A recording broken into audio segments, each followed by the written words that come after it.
दोस्तों आज इस इंडक्शन को देखेंगे। ये अभी ऑफ कंडीशन में है। चलिए इसे चेक करते हैं। इसकी प्रॉब्लम को ढूंढकर हम इसे बनाते हैं। दोस्तों वीडियो शुरू करने से पहले मेरी आपसे एक रिक्वेस्ट है, अगर आपको करंट के बारे में जानकारी है और करंट के सामान के बारे में जानते हैं तभी इस काम को कीजिएगा, अन्यथा मत कीजिएगा। नहीं तो आपको करंट लग सकता है, आपकी जान माल की हानि हो सकती है। आप अगर बिजली के काम जानते हैं तभी ये काम कीजिएगा, अन्यथा मत कीजिएगा। तो सबसे पहले हम इस इंडक्शन को चालू करते हैं, क्योंकि ये ऑफ कंडीशन में है। हम देखेंगे ये ऑफ कंडीशन में है या नहीं है। तो इसे चालू करने के पहले हम सीरीज का एक बोर्ड लेंगे, क्योंकि इसे हम डायरेक्ट चालू नहीं कर सकते हैं। जब भी ऑफ कंडीशन वाला इंडक्शन आता है हमारे पास तो हम सीरीज के ज़रिए ही चेक करते हैं। तो चलिए सबसे पहले इसे चालू करके देखते हैं।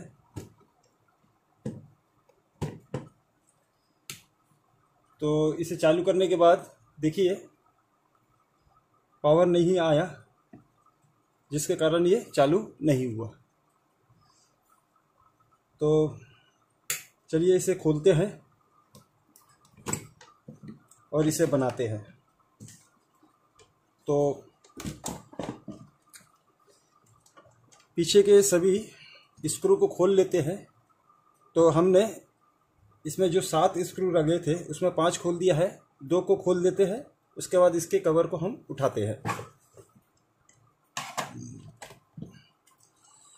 तो कवर उठ चुका है, बैक कवर।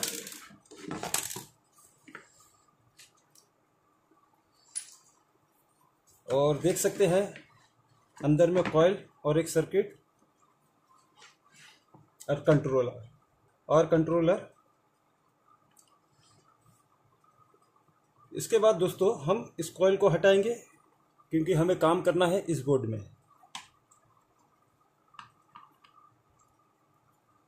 तो इसके 3 स्क्रू को हम खोल देंगे जो इसमें लगा है।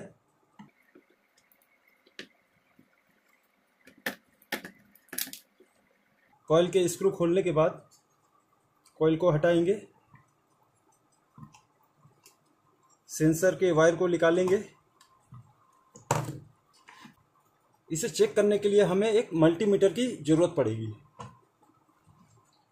तो मेरे पास ये वाली मल्टीमीटर है और मल्टीमीटर को हम कंटिन्यूटी मोड में सेलेक्ट करेंगे।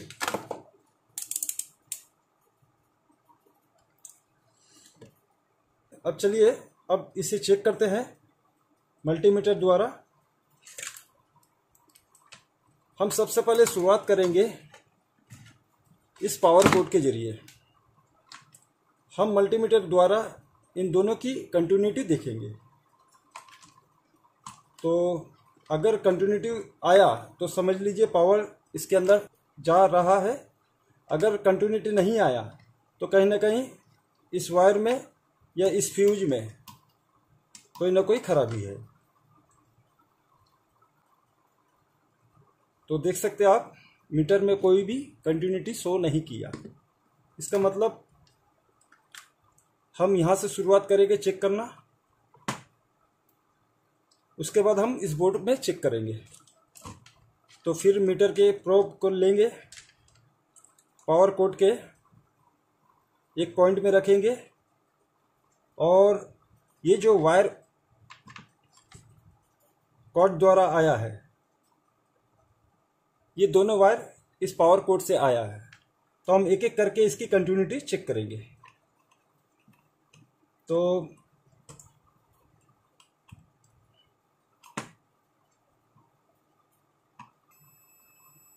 रेड वायर की कंटिन्यूटी, एक पॉइंट की कंटिन्यूटी सही है। अब दूसरे में रखते हैं। तो दूसरे वायर की भी कंटिन्यूटी सही है, इसका मतलब ये वायर सही है। अब इसके बाद ये जो पावर का वायर आया है बोर्ड में जाने से पहले एक फ्यूज दिया गया है। ये इस फ्यूज के जरिए बोर्ड में सप्लाई जाता है। तो हम इसके बाद फ्यूज को चेक करेंगे, फ्यूज की कंटिन्यूटी को हम देखेंगे। तो दोस्तों, फ्यूज की कंटिन्यूटी देखने के बाद मीटर में कोई भी कंटिन्यूटी शो नहीं किया, इसका मतलब ये फ्यूज खराब है। तो फ्यूज लगाने से पहले हम ये देखेंगे कि फ्यूज क्यों खराब हुआ है। अगर हम फ्यूज लगा देते हैं तो फिर कहीं ना कहीं ये शॉर्ट होके फिर खराब हो जाएगा। तो इसके बोर्ड को हम खोलेंगे, फ्यूज को लगाएंगे, उसके बाद हम बोर्ड के सीरीज द्वारा इसे फिर से चेक करेंगे। अगर इसमें शॉर्ट रहा तो हमारा सीरीज बल्ब जो है फुल जलने लगेगा। अगर इस बोर्ड में शॉर्ट नहीं हुआ तो सीरीज बल्ब लो लाइट जलने लगेगी। तो समझिएगा बोर्ड में करंट जा रहा है, कहीं ना कहीं किसी पार्ट्स में खराबी है। तो इस बोर्ड को खोलते हैं।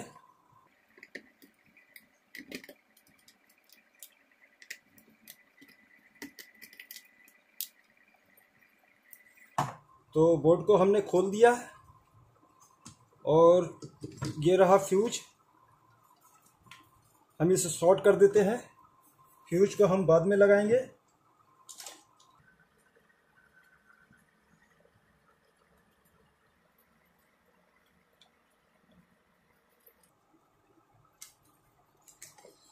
तो जंपर से हमने फ्यूज को शॉर्ट कर दिया है। अब दोस्तों इसे फिट करते हैं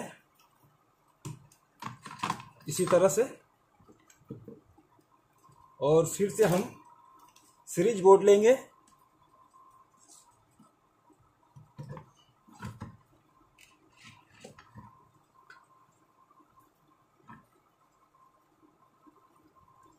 और चालू करेंगे।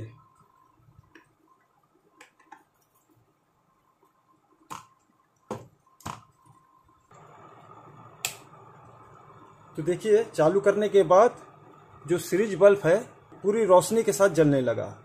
इसका मतलब फ्यूज लगाने के बाद भी इस बोर्ड के अंदर कहीं ना कहीं शॉर्ट है। अगर इस बोर्ड में शॉर्ट नहीं रहता तो सीरीज बल्ब लो लाइट जलता। तो शॉर्ट होने की वजह से ये सीरीज फुल रोशनी के साथ जलने लगा। तो इस सीरीज से चेक करने के बाद कोई प्रॉब्लम नहीं आया। तो देखिए, फिर से फुल रोशनी के साथ पावर कोड को निकाल देंगे। उसके बाद इस कॉइल के सेंसर वायर को निकाल देंगे। तो दोस्तों, अब हम ये चेक करेंगे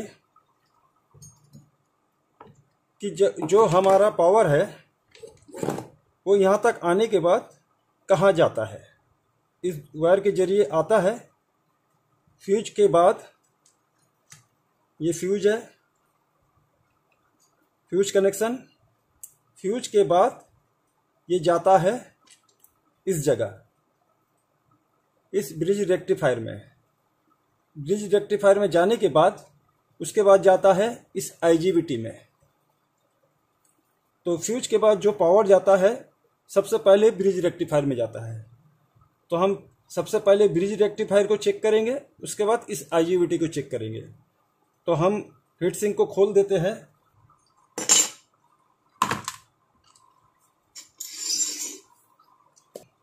तो ब्रिज रेक्टिफायर को चेक करने के लिए हमें इस बोर्ड से ब्रिज रेक्टिफायर को बाहर करना पड़ेगा। दोस्तों, ब्रिज रेक्टिफायर, इसका काम है AC वोल्ट लेकर DC में कन्वर्ट करके आउटपुट देता है। हम जब घर का करंट इसमें लगाते हैं, सबसे पहले ब्रिज रेक्टिफायर में जाता है और ब्रिज रेक्टिफायर आउटपुट देता है 380, 350 या 400। तो इसका काम है AC लेना और आउटपुट DC कन्वर्ट करके देना। तो इन चारों कनेक्शन के बारे में समझा दूं।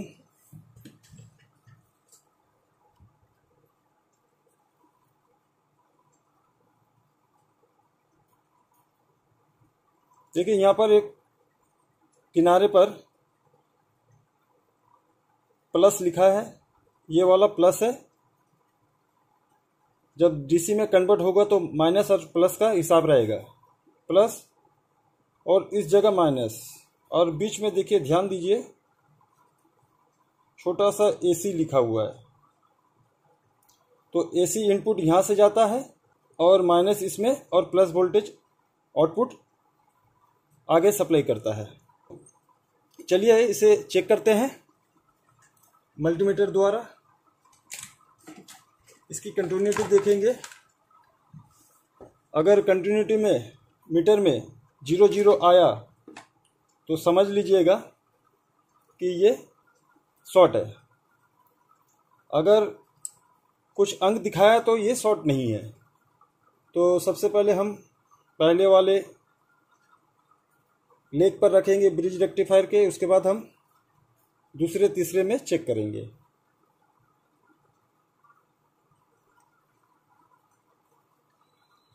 फिर उसके बाद दूसरे में रखेंगे।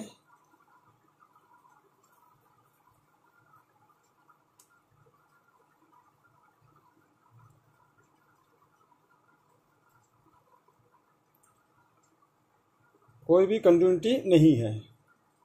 उसके बाद तीसरे में रखेंगे।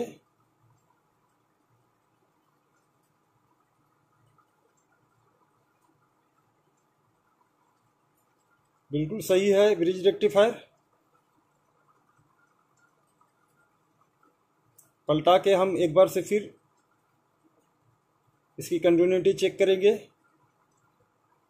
तो दोस्तों अगर ये ख़राब होता तो मीटर में 0 आता है, और हमने जब इस ब्रिज रेक्टिफायर को चेक किया तो 300-400 के करीब मीटर में रीडिंग शो करने लगा। तो इसी तरह से नंबर आता है ब्रिज रेक्टिफायर में।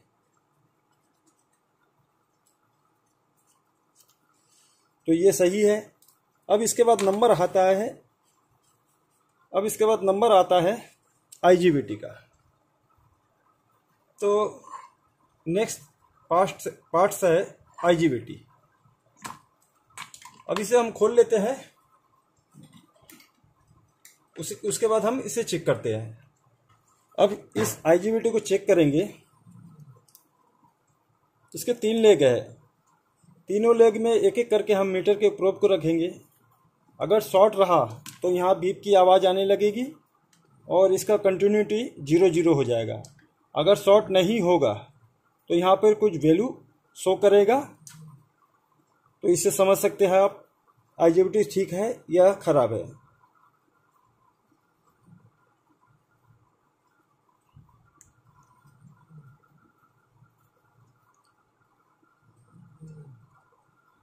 पलटाकर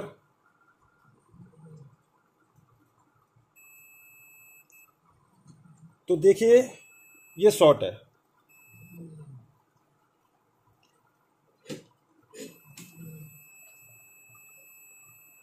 इसमें बीप की आवाज़ आने लगी।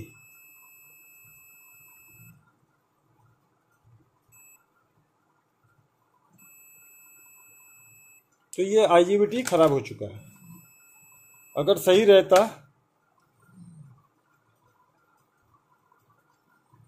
तो इसमें कुछ न कुछ मीटर में वैल्यू शो करता है, जो कि कंटिन्यूटी के साथ बीप की आवाज़ आ रही है। इसका मतलब ये शॉर्ट है। तो इसका नंबर देख लेते हैं, 15N120ND। तो चलिए इसे हम बदलते हैं और इस इंडक्शन को बनाते हैं। तो दोस्तों मेरे पास ये IGBT है 225N120ND। पुराना वाला था 15N, इसमें है 25N।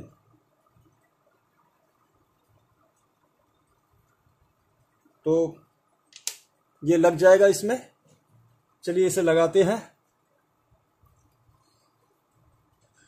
तो दोस्तों हमने नए वाले IGBT को लगा दिया है और पुराने वाले बीज रेक्टिफायर को भी लगा दिया। अब इसमें हम एक और चीज़ है,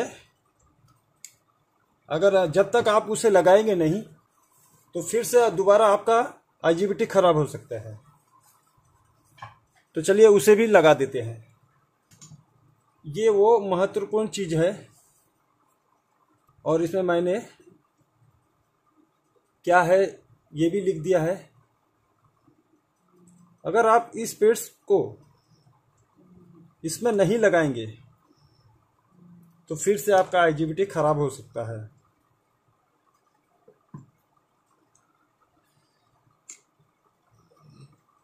इस पेस्ट को लगाना बहुत ज़रूरी है, क्योंकि जब इंडक्शन चालू होता है तो ब्रिज रेक्टिफायर और IGBT बहुत ज़्यादा गर्म होता है और गर्म होने के बाद इस हीट सिंक में समाता है। अगर हम पेस्ट नहीं लगाएंगे तो हीट सिंक के साथ IGBT ब्रिज रेक्टिफायर के साथ कनेक्ट सही तरीके से नहीं होगा और सही तरीके से नहीं होने के कारण ये हीट सिंक इसका गर्म नहीं ले पाएगा, तो IGBT या ब्रिज रेक्टिफायर फिर से ख़राब हो जाएगा। तो इस पेस्ट को लगाया जाता है, हीट सिंक के साथ अच्छी तरह से कनेक्ट कर ले।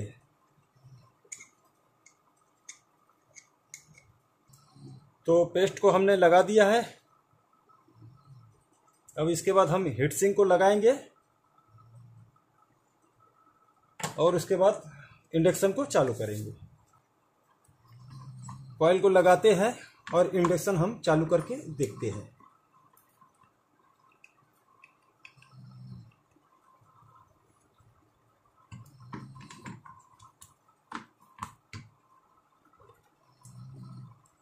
तो फिर से हम सीरीज बोर्ड लेंगे,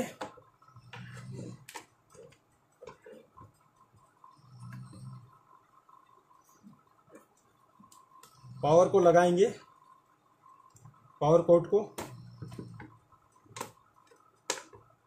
तो चलिए हम चालू करके देखते हैं ये इंडक्शन चालू होता है या नहीं।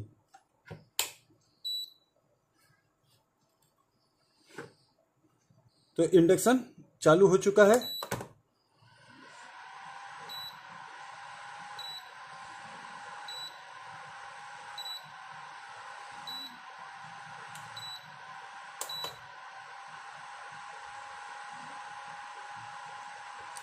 अब दोस्तों, अब हम इस इंडक्शन के सभी भागों को फिटिंग करते हैं।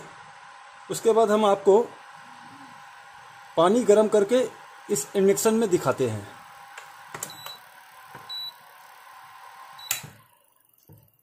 तो दोस्तों, हमने इंडक्शन के सभी भागों को फिट कर दिया है और हमने एक कटोरी में थोड़ा सा पानी लिया है इंडक्शन चेक करने के लिए। अब हम आपको इंडक्शन चालू करके दिखाएंगे और पानी गर्म करके भी दिखाएंगे। तो अब हम पावर कॉर्ड लगाएंगे, लेकिन हम सीरीज में नहीं देंगे, अब हम देंगे डायरेक्ट। हम डायरेक्ट पावर कॉर्ड लगाएंगे क्योंकि इंडक्शन बन चुका है। अब चलिए इसे चालू करते हैं।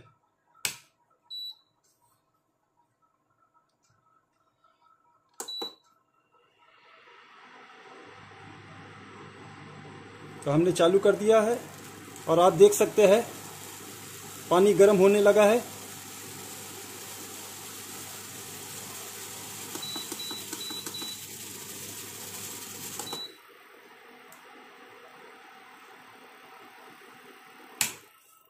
तो दोस्तों, इस तरह से खराब इंडक्शन को बनाया जाता है। अगर आपको ये वीडियो जरा भी अच्छा लगा तो मेरे चैनल को सब्सक्राइब कीजिएगा और बेल आइकन को जरूर से जरूर दबा दीजिएगा। वीडियो देखने के लिए धन्यवाद दोस्तों।